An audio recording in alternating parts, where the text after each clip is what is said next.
के संदर्भ में आईटी इंडेक्स को देख लिया जाए तो आईटी इंडेक्स क्या तैयारी करके बैठा हुआ है इन रिजल्ट्स के लिए? ये बहुत ज़रूरी चीज़ था, इससे अच्छा हुआ आपने पूछ दिया, क्योंकि आईटी इंडेक्स एकदम इन्फ्लेक्शन पॉइंट पे है।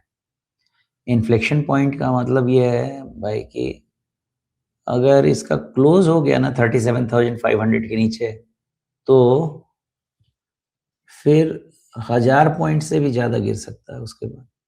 नहीं, रुक जाइए, 37,500 और 36,000, 37,500, 1,500 पॉइंट तक गिर सकता है उसके बाद।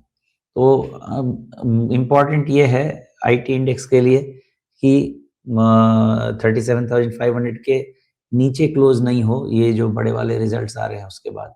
अगर हो गया तो फिर दिक्कत है, नहीं हुआ तो ठीक है। जी।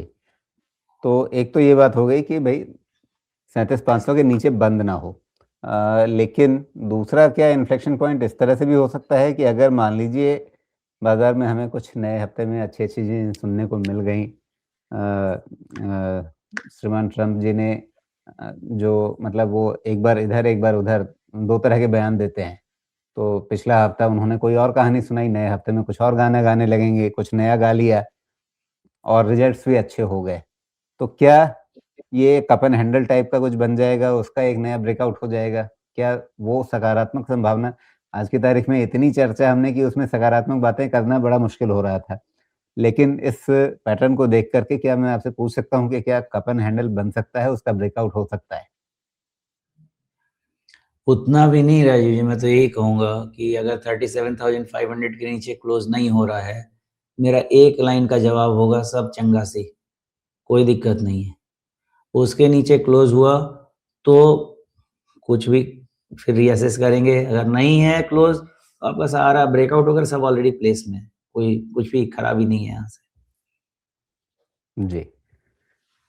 मतलब ये है कि अभी नीचे के स्तरों पे ध्यान रखना है कि खतरे की लकीर कहाँ है। अगर वो लकीर पार नहीं होती है, लक्ष्मण रेखा नहीं टूटती है, तो आगे सब ठीक रहेगा। मतलब चर्चा में नकारात्मक बातें जितनी हैं, वो सब अपनी जगह लेकिन आगे के लिए संभावनाएँ जो हैं, वो सब निर्भर हैं कि हम अपने लक्ष्मण रेखा से कितने बचे हुए रहते हैं।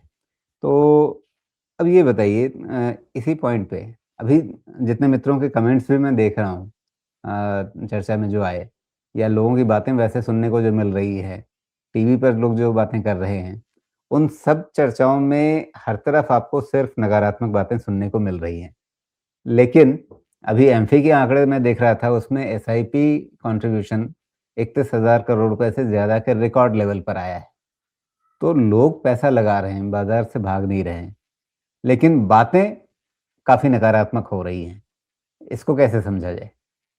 इसको आप दो तरीके से समझ सकते हैं और बहुत सिंपल एक्सप्लेनेशन है। अगर ओवर टाइम आपने देखा हो तो ये जो गवर्नमेंट है, मोदी जी के नेतृत्व में जो गवर्नमेंट है, इसका एक फोकस ये भी रहा है कि ये जो इंटरेस्ट बर्डन है ना ऑन सेविंग्स, ये भी थोड़ा-थोड़ा डाइवर्सिफ़ाई किया जाए। हमारे यहाँ ना हर चीज़ में डर ही लगता है और इसलिए क्या है कि सब कुछ डाल दो गवर्नमेंट वाले सेविंग्स में, कम से कम ये तो पता है कि गवर्नमेंट डिफ़ॉल्ट तो नहीं करेगी और उसके कारण उन पे हो जाता है इंटरेस्ट बर्डन ज़रूरत से ज़्यादा। एक लिमिट के बाद उनके लिए इंटरेस्ट लेके कमाएँगे तभी तो दे पाएँगे ना, नहीं तो अपने वैसे देंगे पैसा। तो एक ये पॉलिसी भी मुझे गवर्नमेंट की नज़र आती है कि ऐसे इनको इन्वेस्टमेंट एवेन्यूज़ पे में भी प्रमोट करो जो सिर्फ़ और सिर्फ़ सोवरेन से अलग भी हों। तो एक वो भी प्रमोट करने का तरीका है, जैसे आप देखेंगे कि अब 4,80,000 के ऊपर भी कंट्रीब्यूशन शायद होता है, तो उसमें पीएफ में भी टैक्सेबल हो जाता है साल का। बहुत सारी चीज़ें अब आपका न्यू रेजिम में आपको स्लैब बढ़ा दिया गया है, कोई टैक्स सेविंग मतलब सेविंग इंस्ट्रूमेंट यूज़ करने का कोई मतलब ही नहीं है। तो एक तो गवर्नमेंट भी ये प्रमोट करना चाह रही है कि भाई सब कुछ ठीक-ठाक है, तुम लोग भी थोड़ा-सा इन्वेस्टमेंट को डाइवर्सिफ़ाई करो और थोड़ा बहुत जीवन में रिस्क लेना भी लॉजिकल रिस्क लेना सीखो।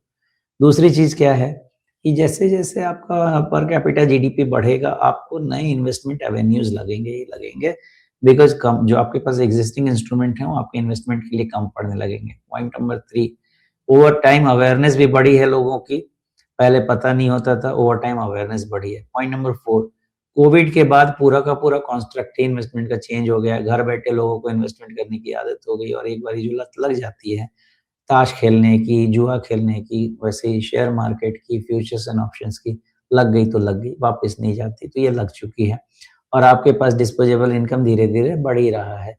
ये चैनलाइज़ कहाँ होगा? चैनलाइज़ होगा आपका इक्विटी में, because real estate is something, वो बड़ा इन्वेस्टमेंट लगता है उसमें, और रियल एस्टेट में कोई भी इन्वेस्टमेंट कहने को करता है लेकिन लोन पे करते हैं, लोन पे इन्वेस्टमेंट नहीं होता है, सॉरी। आपको जो इन्वेस्टमेंट करना है आपके अपने पैसे का करना होता है।